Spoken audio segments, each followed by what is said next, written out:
Baik, kita lanjut lagi untuk topik fungsi.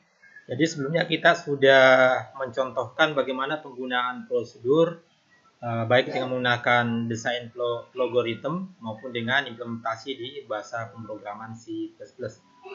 Oke, di penggunaan fungsi seperti biasa kita pilih di menu ini, kemudian pilih add function. Nah, kali ini kita akan coba membuat fungsi sederhana dulu. Kita penggunaannya saja dulu dalam program. Nah, perbedaan prosedur dengan fungsi itu dari sisi return type. Nah, di prosedur tidak ada return type. Nah, di fungsi itu ada return type atau nilai kembalian. Nah, ini ada beberapa opsi. Kita bisa menggunakan integer, bisa menggunakan real, string, dan boolean. Nah, sekarang kita coba menggunakan integer. Oke, selanjutnya kita akan beri nama variabel yang akan kita kembalikan nilainya setelah pemanggilan fungsi. Oke, jadi ini fungsi hitung. Berarti nanti kita gunakan variabel hasil hitung. Ya, jadi hasil hitung. Oke, nah otomatis di sini itu sudah dideklarasikan sebuah variabel integer hasil hitung sebagai kembalian fungsi. Nanti akan dikembalikan return integer hasil hitung. Oke, nah di sini kita akan membuat hasil hitungnya. Pilih proses. Ya, kita pilih variabel hasil hitung. Ya, harus sama dengan deklarasi.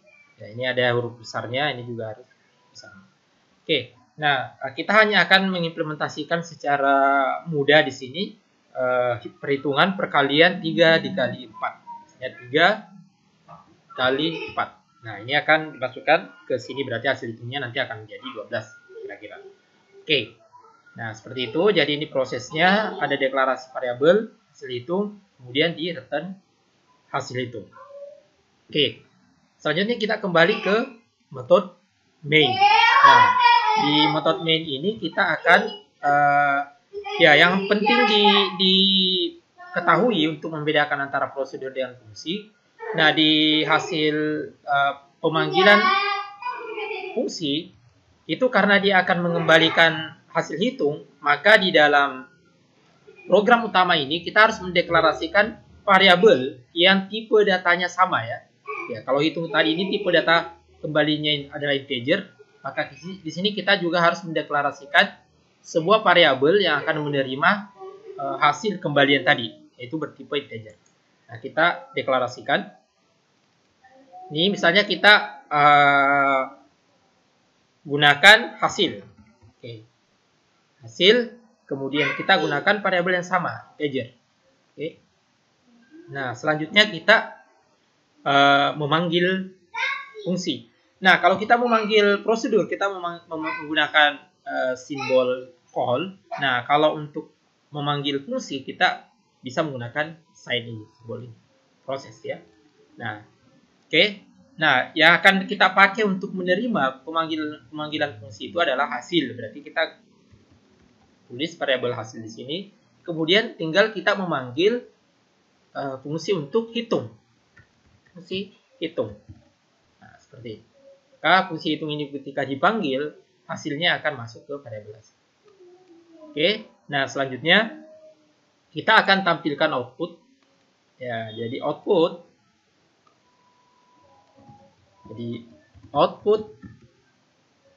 perkalian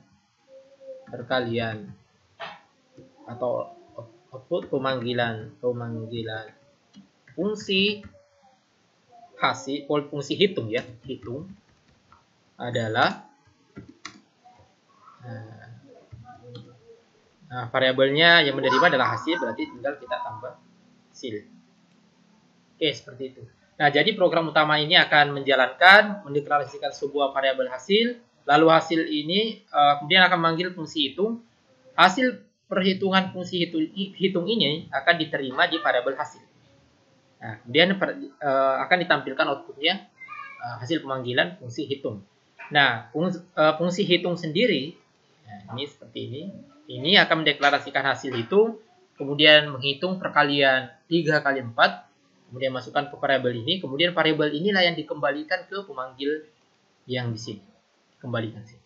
Oke. Coba kita jalankan, ya ini. Output pemanggilan fungsi hitung adalah 12 hasil perkalian. Oke, jadi di sini kita sudah berhasil mengimplementasikan fungsi dalam pemrograman menggunakan logaritma.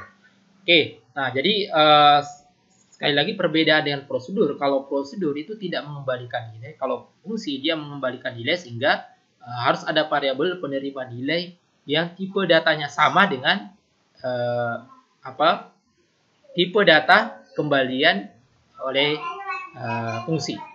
Oke, nah sekarang selanjutnya kita ke implementasi.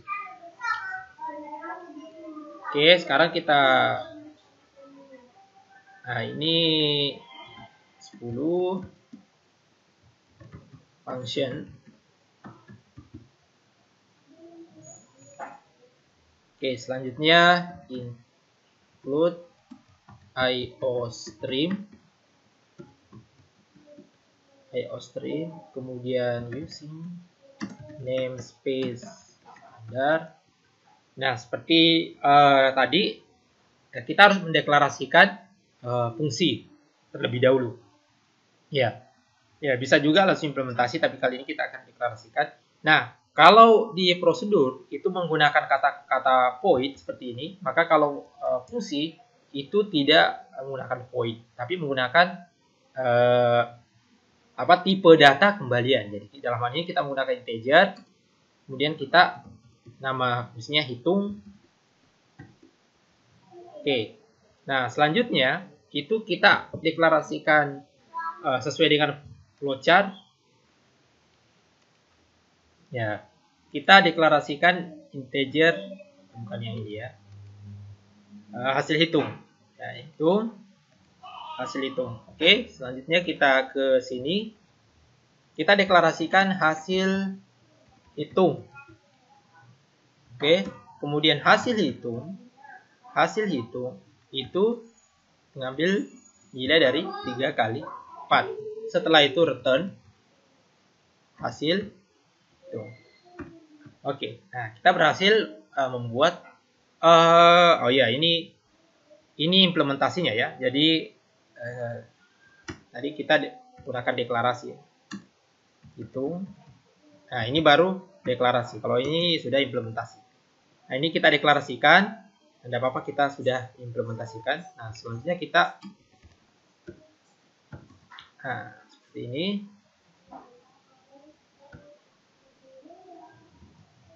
Oke. Nah, selanjutnya kita akan memanggil hitung ini. Tapi sebelum kita memanggil hitung, kita harus menyiapkan variabel untuk menampung nilai yang return ini, hasil kembalian. Nama variabel untuk menampung ini tidak mesti sama. Tidak harus hasil hitung, tidak harus hasil, bisa variabel lain. Yang harus diperhatikan adalah tipe data penerima dari variabel pemanggilan fungsi. Jadi tipe datanya harus sama, integer. Misalnya saya menggunakan variabel A, itu bisa saja ya. Berarti A sama dengan itu kita memanggil hitung. Oke. Nah, jadi diterima oleh variabel A. Jadi, ini dipanggil, ini dihitung, kemudian dikembalikan nilai ini. Itu yang bertipe integer akan diterima. Oke, jadi nilai yang dikembalikan harus sama di sini tipe, karena ini menandakan tipe data kembalian. Kemudian variabel yang menerima juga harus sama. Oke. Nah, selanjutnya cout hasil pemanggilan fungsi hitung. Oke.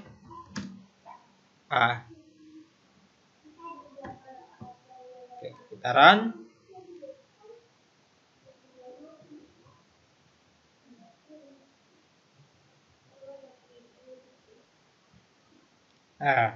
Hasil pemanggilan fungsi hitung 12. Nah, berarti kita sudah berhasil mengimplementasikan penggunaan fungsi di dalam pemrograman.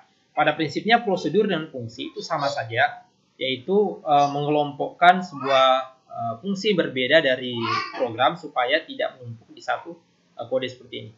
Nah, ini pengelompokan seperti ini dalam pemrograman nanti itu akan memudahkan kita mengorganisasi program yang besar. Nah, kalau program yang seperti ini masih kecil, mungkin belum terlihat perbedaannya, tapi begitu kita mengelola atau mengembangkan program dengan kode yang banyak, maka teknik seperti ini, penggunaan prosedur dan fungsi akan sangat membantu.